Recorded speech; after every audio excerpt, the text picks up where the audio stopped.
Warangal Azam Jahi mill కార్మికులకు ఇళ్ల స్థలాల కేటాయింపుపై ప్రభుత్వం స్పందించకపోవడంతో వెంకట్రామ జంక్షన్ వద్ద రోడ్డుపై బైఠాయించి ఆందోళన చేశారు.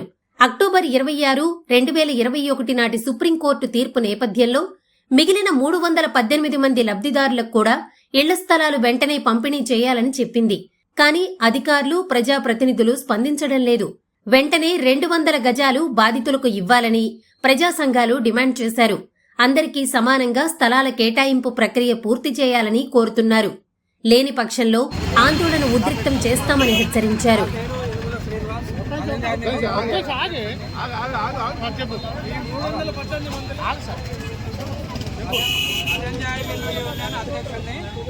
శ్రీనివాస్ నా పేరు. ఈ పోరాటం నడవబట్టి 24 సంవత్సరాలు. 2021లో సుప్రీంకోర్టు తీర్పు ఇచ్చింది. ఇప్పటి వరకు సుప్రీంకోర్టు తీర్పును ఏ ప్రభుత్వం అమలు చేస్తలేదు. వెంటనే అమలు చేయాలనేది కూడా మేము విజ్ఞప్తి చేస్తున్నాం.